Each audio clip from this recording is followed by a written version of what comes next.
আসসালামু আলাইকুম ওয়া রাহমাতুল্লাহি ওয়া বারাকাতুহু।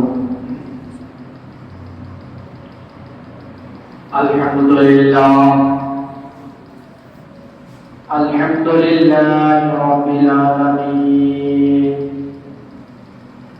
ওয়াল আকিবাতু লিল মুত্তাকিন। আসসালাতু ওয়াসসালামু আলা সাইয়্যিদিল মুরসালিন ওয়া আলা আলিহি ওয়া সাহবিহি আজমাইন। আম্মা বা'দ, ফাআউযু বিল্লাহি মিনাশ শাইতানির রাজীম। বিসমিল্লাহির রাহমানির রাহিম।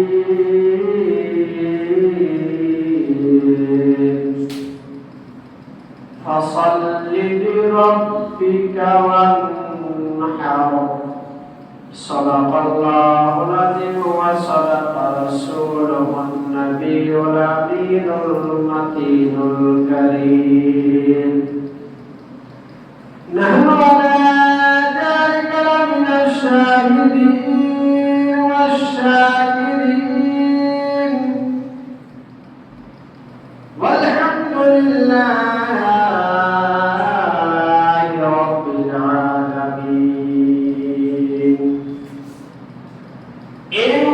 ইন্নাল্লাহা ওয়া মালাইকাতাহু ইউসাল্লুনা আলান নাবী ইয়া আইয়ুহাল্লাযীনা আমানু সাল্লু আলাইহি ওয়া সাল্লিমু তাসলিমা।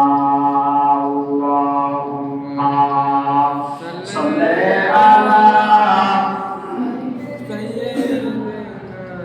মাওলানা মুহাম্মাদ ওয়া আলা আলি সাইয়্যিদিনা ওয়া আলা আলি সাইয়্যিদিনা মাওলানা মুহাম্মাদ। সাল্লু আলা মুহাম্মাদিন সাল্লু আলা মুহাম্মাদ।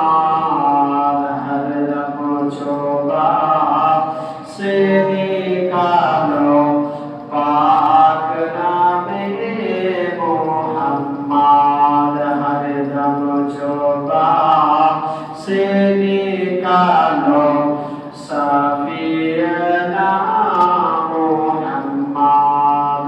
আল্লাহুম্মা সাল্লি আলা সাইয়্যিদিনা মাওলানা মুহাম্মাদ ওয়া আলা আলি সাইয়্যিদিনা ওয়া আলা আলি সাইয়্যিদিনা মাওলানা মুহাম্মদ সাল্লাল্লাহু আলাইহি সাল্লাম।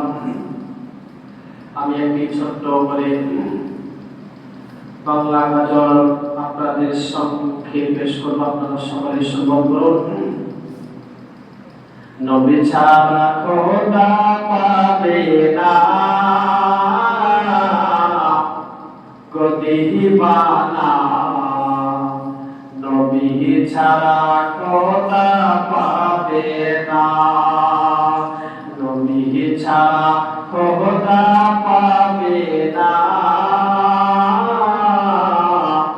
গো দিওয়ানা। নবী ছাড়া খোদা পাবে না। একবার সকলে জোরে বলো সুবহানাল্লাহ। আল্লাহ বলেন কোরআন পাকে, যে যত পেতে চাও নবীকে। আল্লাহ বলেন কোরআন পাকে, যে যত পেতে চাও নবীকে। গিয়ে নবীর দামান খানা গদিবানা নবী ছাড়া খোদা পাবে না নবী ছাড়া খোদা পাবে না গদিবানা নবী ছাড়া খোদা পাবে না আল্লাহ বলেন কোরআন পাকে যে জন পেতে চাও আমাকে আল্লাহ বলেন কোরআন পাকে যে জন পেতে চাও আমাকে ধরো গিয়ে নবীর দামাল খানা গদিবানা নবী ছাড়া খোদা পাবে না যাও আগে নবীর দ্বারে গোলাম হলো তো সিরে জোরে বলুন সুবহানাল্লাহ যাও গিয়ে নবীর দ্বারে গোলাম হলো তো সিরে যাও আগে নবীর দ্বারে গোলাম হলো তো সিরে নবী দিবেন খোদার ঠিকানা গদিবানা নবী ছাড়া খোদা পাবে না নবী ছাড়া খোদা পাবে না গদিবানা নবী ছাড়া খোদা পাবে না দুনিয়া চাই খোদাকে রাজি খোদা চাই নবীকে রাজি জয় বলুন সুবহানাল্লাহ দুনিয়া চাই খোদাকে রাজি খোদা চাই নবীকে রাজি দুনিয়া চাই খোদাকে রাজি খোদা চাই নবীকে রাজি এভাবে তো বোঝা যাবে না গদিবানা নবী ছাড়া খোদা পাবে না নবী ছাড়া খোদা পাবে না গদিবানা নবী ছাড়া খোদা পাবে না আল্লাহ বলেন কোরআন পাকে যে জন পেতে চাও আমাকে আল্লাহ বলেন কোরআন পাকে যে জন পেতে চাও আমাকে ধরো গিয়ে নবীর দামান খানা গদিবানা নবী ছাড়া খোদা পাবে না আমার নবী নূর আলা নূর আদম পয়গম্বরের হুজুর বলুন সুবহানাল্লাহ আমার নবী নূর আলা নূর আদম পয়গম্বরের হুজুর আমার নবী নূর আলা নূর আদম পয়গম্বরের হুজুর নাই মামা লোক নজদীক আমিনা গদিবানা নবী ছাড়া খোদা পাবে না নবী ছাড়া খোদা পাবে না গদিবানা নবী ছাড়া খোদা পাবে না জিবরাইল বলে নবীর দ্বারে দেখলাম কত পয়গম্বর জিবরাইল বলে নবীর দ্বারে দেখলাম কত পয়গম্বর তোমার মতো দেখতে পেলাম না গদিবানা ছাড়া খোদা পাবে না, নবী ছাড়া খোদা পাবে না, গদিবানা নবী ছাড়া খোদা পাবে না। আল্লাহ বলেন কোরআন পাকে, যে জন পেতে চাও আমাকে। আল্লাহ বলেন কোরআন পাকে, যে জন পেতে চাও আমাকে। ধরো গিয়ে নবীর দামান খানা, গদিবানা নবী ছাড়া খোদা পাবে না। আল্লাহুম্মা সাল্লি আলা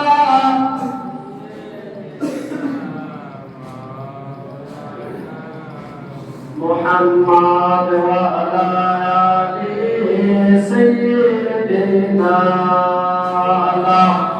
আলি সাইয়্যিদিনা মাওলানা মুহাম্মদ সাল্লাল্লাহু তাআলা আলাইহি ওয়াসাল্লাম।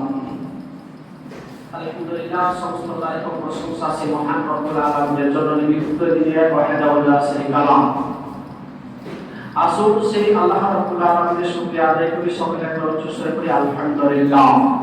তারপরে পরে গায়বের সংবাদ দাতা সাইয়্যিদুল তাজদারি ইবনে আহমদ মুস্তাফা মুহাম্মদ মুস্তাফা সাল্লাল্লাহু তাআলা আলাইহি সাল্লামের উপরে কোটি কোটি দরুদ ও সালাম নাযিল হোক বর্ণিত হোক। আসুন সকলে একবার সেই নবী মুস্তাফা সাল্লাল্লাহু তাআলা আলাইহি সাল্লামের উপরে দরুদ শরীফ পাঠ করে পড়ুন সকলে। আল্লাহুম্মা সাল্লি আলা সাইয়্যিদিনা শাফিঈনা মাওলানা মুহাম্মদ মাদানিল জুদবানি মুরসালিন। সালাতু সালামু আলাইকা ইয়া রাসূলুল্লাহ, সালাতু সালামু আলাইকা ইয়া হাবিবাল্লাহ সাল্লাল্লাহু তাআলা আলাইহি ওয়াসাল্লাম। ব্রাদার ইসলাম, আমি আপনাদের সম্মুখে পবিত্র গ্রন্থ থেকে কোরআনুল কারীম হইতে একখানা 30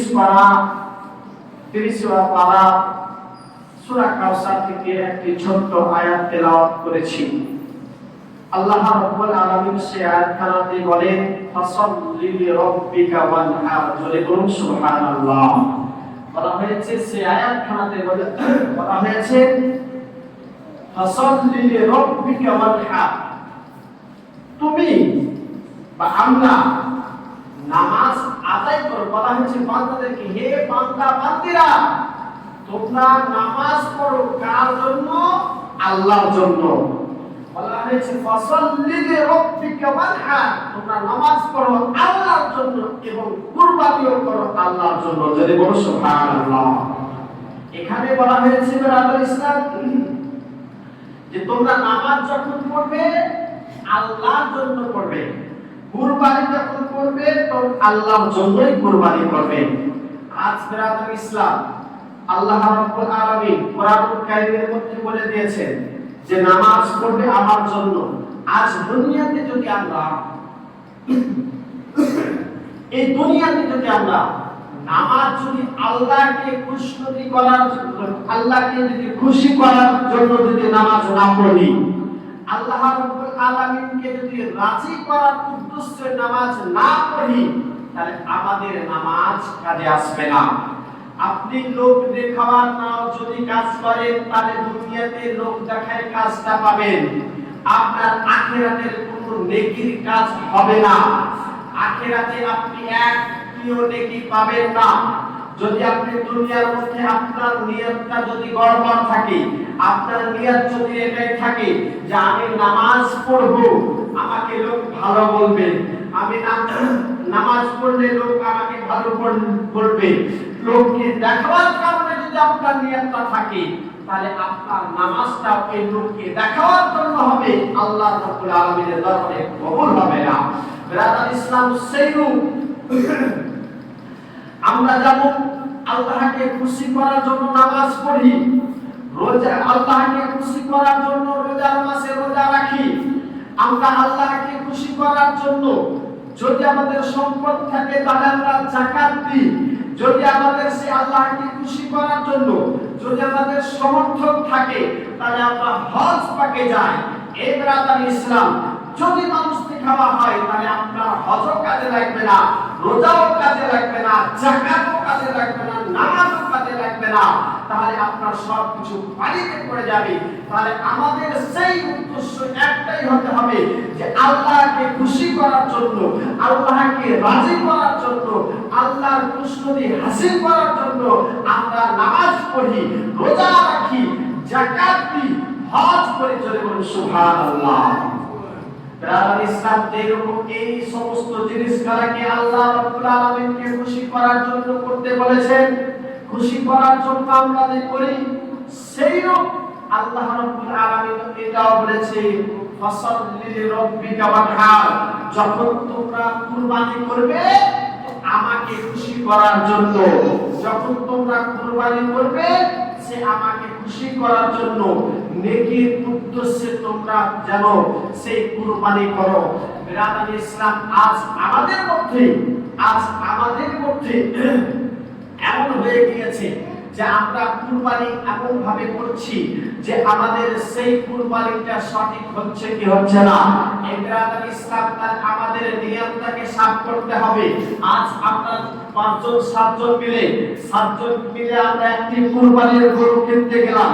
সেই কুরবানির গরু, বিরাদার ইসলাম, 7 জন মিলে আমরা টাকা এক জায়গায় করে কুরবানির গরু কিনতে গিয়েছি, কিন্তু সেখানে গিয়ে আমরা প্রথমে কি হিসাব করছি? এই গরুটার হিসাব করছি আমরা কি, যে এই গরুটার টাকা আমরা নিয়েছি 20,000, দেখা যাবে এই গরুটাতে মিলে আমাদের গোশত 200 টাকা কিলো পড়ছে কিনা, 250 টাকা কিলো পড়ছে কিনা, সস্তাটা ধরছি। এই বিরাদার ইসলাম, আপনি কি গরু খাওয়ার জন্য নিয়ে আসছেন আলাদা ব্যাপার, কিন্তু যখন কুরবানির উদ্দেশ্যে কিনতে যাবেন, যখন কুরবানির জন্য আপনি কিনতে যাবেন, যখন আপনার উদ্দেশ্যটা হবে আল্লাহকে রাজি করার জন্য, আল্লাহর খুশনুদিকে হাসিল করার জন্য, তখন আপনাকে সেই সমস্ত জিনিস হিসাব করতে হবে না, সেই জিনিস দেখতে হবে না। আপনাকে দেখেন 7 জন মিলে একটা জিনিসকে চয়েস করুন যে এটা পারফেক্ট রয়েছে, এটা ভালো হয়েছে, এর মধ্যে কোনো ত্রুটি নাই, এর কোনো খুঁত নাই, এটাই চাই লস হোক লাভ হোক, আমরা এটাই কিনে আল্লাহর দরবারে কুরবানি করব। জোরে বলুন সুবহানাল্লাহ। বিরাদার ইসলাম, আপনি যদি এখানে 100 টাকা বেশি দিলেন, 100 টাকা ধরেন আপনার কুরবানির মাংসকে ধরে হিসাব করছেন যে আপনার 1 থেকে 200 বা 500 টাকা আপনার বেশি লেগে গিয়েছে, আপনি তো নিজের নেকির উদ্দেশ্য দিয়েছেন, বা আপনি তো নেকির উদ্দেশ্য দিয়েছেন। নেকির উদ্দেশ্য দেওয়ার কারণে ওই জিনিসটা, নেকিটা আপনি কাল কিয়ামতের মাঠে আপনি পেয়ে যাবেন। জোরে বলুন সুবহানাল্লাহ। বিরাদার ইসলাম, সেই কুরবানির সম্পর্কে কিছু আপনাদেরকে ইনশাআল্লাহ শোনাবো।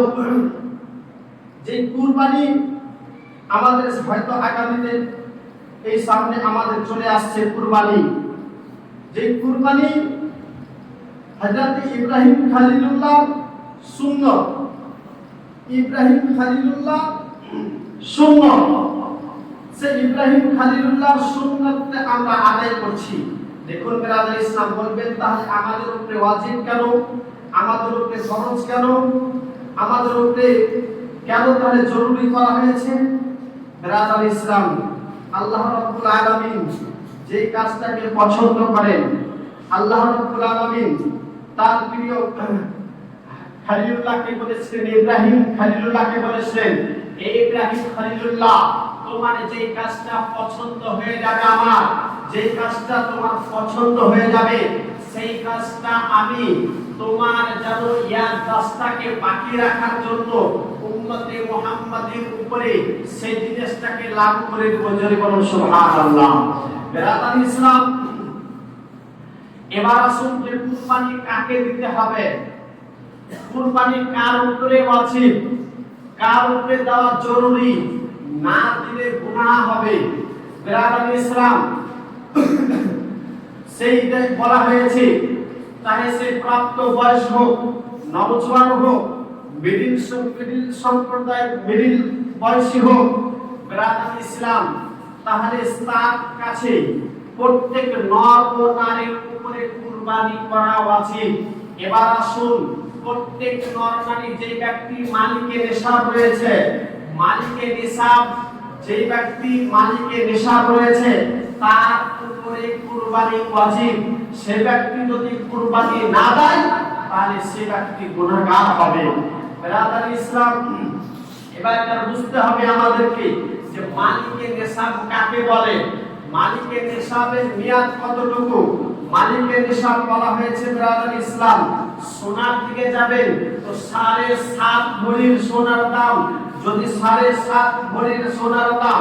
চাঁদের দিকে যাবেন তো আপনার বেরাদার ইসলাম 52 ভরির চাঁদের দাম। যদি এই সম্পর্ক এই এতটুকু অবধি যদি আপনার কাছে মাল ধন সম্পদ থাকে তাহলে আপনার উপরে কুরবানি ওয়াজিব। যদি আপনি না দেন তাহলে আপনার হলো গুনাহগার। চাহে ছেলের কাছেও হতে পারে, মেয়ের কাছেও হতে পারে, বড়দের কাছে হতে পারে, বাপের কাছে হতে পারে, স্ত্রীর কাছে হতে পারে। যদি বাড়িতে বাপ বেটা সবার কাছে এই সামর্থ্য অনুযায়ী যদি তার কাছে ধন সম্পদ থাকে তাহলে বাড়িতে যদি 5 জন যদি লোক থাকে আর 5 জনের সেই ব্যক্তিতে মালিকের নিসাব থাকে তাহলে 5 জনের উপরেই কুরবানি ওয়াজিব। বেরাদার ইসলাম, আজ আমাদের মধ্যে কি হয় যে আমরা মনে করি যে কুরবানি ওয়াজিব, আমার বাড়িতে আমার মালিক রয়েছে, আমার বাবা মালিক রয়েছে, মালিক দিলেই আমাদের কুরবানি হয়ে যায়। কিছু কিছু লোককে দেখতে পাওয়া যায় যে বেরাদার ইসলাম যেন নিজের ছোট ছেলের নামে নিজের ছোট মেয়ের নামে দিয়েছে, বলছে আমি গত বছর আমার নামে দিয়েছি, এই বছর আমার ছেলের নামে দিব। এই বেরাদার ইসলাম, আপনার ছেলের নামে আপনি পরে দিবেন। যদি আপনার ছেলে মালিকের নিসাব থাকে, আপনি যদি মালিকের নিসাব থাকে তাহলে আপনারও লাগবে, আপনার ছেলেরও লাগবে। আপনি চাইছেন যে আমার বড় ছেলের নামে দিব, যদি আপনার বড় ছেলে মালিকের নিসাব না থাকে তাহলে সেই তার নামে যদি কুরবানি না দেন তাহলে আপনার কোনো ক্ষতি হবে না। কিন্তু যদি আপনি মালিকের নিসাব থাকে আর আপনার নামে যদি কুরবানি না দেন তাহলে আপনি হলেন গুনাহগার। তাহলে বেরাদার ইসলাম, বুঝার আপনার আমার বলার উদ্দেশ্য এটাই যে এই সামনে আমাদের কুরবানি আসতেছে। এখানে বলা হয়েছে 52 তোলা চাঁদি, 52 ভরি, 52 তোলা যেটাকে চাঁদিতে যেটাকে আপনার বলা হয়েছে ভরিতে করা হয়েছে, সে 52 ভরি যদি কারোর কাছে টাকা ধন সম্পদ থাকে তাহলে তার উপরে কুরবানি ওয়াজিব। কুরবানি ওয়াজিব, তাকে কুরবানি করতে হবে। বেরাদার ইসলাম, এবার আসুন কুরবানির পশুর বয়স কত, কুরবানির গরুর পশুর বয়স কত। আরেকটি কথা বলতে পারি, আপনাদেরকে গত জুমা তার আগে জুমা বলেছিলাম যে আপনারা কুরবানি করবে আগে নিজের মধ্যে বেরাদার ইসলাম সর্বশেষ ভাগা হচ্ছে আপনার হলো 7টি। একটি গরুতে 7 জন দিতে পারবেন। তার মধ্যে যদি কেউ বলেন যে আমরা 2 ভাই মিলে একটি গরু দিব, দিতে পারেন। আপনি একাই দিতে পারেন, আপনি 3 জন মিলে দিতে পারেন, 5 জন মিলে দিতে পারেন, 6 জন মিলেও দিতে পারেন, কিন্তু 7 জনের বেশি দিতে পারবেন না। বেরাদার ইসলাম, আপনি চাইলে একাই দিতে পারেন। বেরাদার ইসলাম, এবার আসুন পশুর বয়স কত। পশুর বয়স কত? উটের বয়স আপনার হলো 5 বছর, কমপক্ষে হবে 5 বছর। গরু এবং মহিষের কমপক্ষে 2 বছর। আর ছাগল, ভেড়া, দুম্বা কমপক্ষে 1 বছর বলা হয়েছে। আমরা যখন কুরবানি খরিদ করতে যাই, আমরা যখন কুরবানি কিনতে যাই, তখন আমরা আগে দেখি যে গরুর দাঁত হয়েছে কি হয় না। বেরাদার ইসলাম, শরীয়তের মধ্যে দাঁতটা শর্ত নাই, দাঁত দেখাটা শর্ত নাই, আপনার বয়সটা শর্ত। যদি বয়স পূর্ণ হয়ে যায়, দেখা গেল যে আপনার বাড়িতে গরু দাঁতেনি কিন্তু 2 বছর বয়স হয়ে গেছে, সেটা কুরবানি হয়ে যাবে। আপনার বাড়িতে খাসি রয়েছে, সেই ছাগল খাসিটা আপনার 1 বছর পূর্ণ হয়ে গেছে কিন্তু দাঁতেনি, আপনার কুরবানি হয়ে যাবে। কিন্তু বেরাদার ইসলাম, আমরা এটাই অনুভব করি, এটাই বলি যে আইডিয়ার মধ্যে আমরা এটাই বলে থাকি, আপনাকে কিন্তু কনফার্ম হতে হবে, আপনাকে যেন সেই জিনিসটাকে একদম তাহকিকের সাথে বলতে হবে, তাহকিকের সহিত জানতে হবে যে আমার খাসির বয়স যেন 1 বছর হয়ে গেছে, আমার গরুর বয়স যেন 2 বছর হয়ে গেছে, আমার উটের বয়স যেন 5 বছর হয়ে গেছে। এই জিনিসটাকে যারা একদম তাহকিক ভাবে ভালোভাবে জানতে হবে। বেরাদার ইসলাম, আমরা যখন গরু কিনতে যাই, দাঁত দেখি বয়স্ক মানুষেরা হয়তো বলবে যে যখনই দেখবেন গরুর 2 বছর পার হয়ে যায় তখন কিন্তু গরু কিন্তু যেতে যায়। বেরাদার ইসলাম, হ্যাঁ আপনাদের কথাটা আমি যেন মান্যতা দিলাম, কিন্তু দেখবেন আপনাদের বাড়িতে বাচ্চা দেখবেন ছোট ছোট বাচ্চারা রয়েছে, কোন বাচ্চাকে দেখবেন যে আপনার 6 মাসের মধ্যে দাঁত যেন বেরিয়ে যায়, কোন বাচ্চাকে দেখবেন 9 মাসের মাথাতে দাঁত যেন বেরিয়ে যায়, কোন বাচ্চাকে দেখবেন যে 1 বছর পেরিয়ে গেছে কিন্তু দাঁত বড় হয়নি, দাঁত বের হয়নি, কোন বাচ্চা দেখবেন যে 1.5 বছর পর তার দাঁত বের হয়। বেরাদার ইসলাম, তাই বলবো আপনাদেরকে, যদি আপনার জানা সম্মত থাকে, যদি আপনার তাহকিক থাকে, যদি আপনার যেন সেই জিনিসটার উপরে ভরসা থাকে, তাহলে আপনি সেই গরু বা ছাগল বা আপনার ওট হোক, চাই আপনার মহিষ হোক, সেই জিনিসটাকে আপনার এই দাঁত দেখাটাকে প্রাধান্য না দিয়ে আপনার এই বয়সটা শরীয়তের মধ্যে বলা হয়েছে। যদি 2 বছর হয়ে যায় আপনার গরু, তাহলে সেটা কুরবানি হয়ে যাবে। সকলে বলুন জোরে বলুন সুবহানাল্লাহ। তাই বেরাদার ইসলাম, এবার আসুন, এবার সেই কুরবানির গরুতে যদি কেউ আকিকা দিতে চায়, তাহলে সেই জায়গাতে সমর্থন হয়ে যাবে, সেখানে সমর্থন হতে পাবে। বেরাদার ইসলাম, টাইম হতে গেল, তুই একটি কথা বলে শেষ করে দেব। আগামী ইনশাআল্লাহ আগামী জুমাতে যদি আল্লাহ রাব্বুল আলামিন বাঁচিয়ে রাখেন, তাহলে সেই সম্পর্কে আবার আলোচনা করব। বেরাদার ইসলাম, কিন্তু কুরবানি হয়তো অনেকেই কিনে নিয়েছেন আর অনেকেই এখনো কিনেননি। সকলকে বলছি, যখনই কুরবানি কিনতে যাবেন, সকলেই যেন বেরাদার ইসলাম নিয়তটা সাফ করে, গোশত খাবার উদ্দেশ্য নয়, গোশত খাবার উদ্দেশ্য যদি কুরবানি কিনতে যান, তাহলে কুরবানি কাউরে হবে না। আর বলা হয়েছে, যদি কেউ ব্যক্তি হারাম কর্ম করে আর ওই হারাম কর্মের টাকাটা যদি একজন সেই যদি ওই 7 ভাগের মধ্যে 7 জনের মধ্যে যদি শরীক হয়ে যায়, তাহলে অল্প কুরবানি হবে না, তার সাথে 7 জন থাকবে, তাদেরও কুরবানি হবে না। বেরাদার ইসলাম, তাই বলবো বেরাদার ইসলাম, মনে করবেন যে আমি লোন নিয়ে এসে আমি যেন কুরবানি করব, আপনাকে কে বলেছে? আপনার উপরে কুরবানির মালিকের নিসাব না থাকলে আপনার উপরে কুরবানি ওয়াজিব নয়। আপনাকে কে বলেছে সুদের উপরে টাকা নিয়ে কুরবানি দিতে? আপনাকে কে বলেছে যে আপনার লোনের টাকা নিয়ে আপনাকে যেন কুরবানি দিতে? এই বেরাদার ইসলাম, যদি আপনার সমর্থন না থাকে, তো আপনার শরীয়ত তো আপনাকে ছাড় দিয়েছে, আপনার উপরে কুরবানি তো নাই বেরাদার ইসলাম। কিন্তু আমরা মনে করছি যে বাড়িতে 5টা বাল বাচ্চা আছে, এরকম মনে করছি। বেরাদার ইসলাম, আপনার কাছে অন্য কিছু আছে, আপনি মানুষের কাছে ধার নেন, আলাদা ব্যাপার। আপনি কোন জিনিসকে যদি আপনার ইচ্ছা করে, তাহলে আপনি সুদের উপরে ওই হারাম কর্মের টাকা দিয়ে শরীক হয়েন না। আর আপনাদেরকে বলবো যে যারা হারাম কর্মের টাকা দিয়ে, যারা হারাম ওই সুদের টাকা দিয়ে যদি আপনার শরীক হয়, তাহলে আপনারা নিয়েন না, বরং যে আপনাদের ওই ঘুষ খাওয়াই হবে, আপনাদের কুরবানি হবে না। বেরাদার ইসলাম, তাহলে আমার এই কয়েকটি কথা বললাম, এই কয়েকটি কথা যেহেতু আমাদেরকে জানা দরকার, অত্যন্ত জরুরি। বাবাজি ভাইরা আমার, সকলেই হয়তো অনেকে কুরবানি কিনে নিয়েছেন, হয়তো কেউ মনে করছেন কিনবো, সকলের মনের মধ্যে যেন একটা জিনিস এটাই করবেন, ঘুষ খাওয়ার নিয়তে করবেন না, বাপ যেন সেই যেন নেকির উদ্দেশ্যে করবেন, নেকির উদ্দেশ্যে আল্লাহ রাব্বুল আলামিনের যদি নেকির উদ্দেশ্য করেন, তাহলে বলা হয়েছে কুরবানি করার ফজিলতের মধ্যে বলা হয়েছে, যখনই মানুষ কুরবানি করে, যখনই গরুর মাংস, যখন গরুটাকে হালাল করে, তার রক্ত মাটিতে পড়ার আগে আল্লাহ রাব্বুল আলামিন তার কুরবানিকে কবুল করে নেন, যে বলেন সুবহানাল্লাহ। আর তাদেরকে নেকি দান করে কতটুকু? কুরবানির পশুর শরীরের যতগুলো লোম থাকে, সমস্ত নেকি ওই ব্যক্তি যারা কুরবানি দিল তাদের নামে আমলে লিখে দেয়, যে বলেন সুবহানাল্লাহ।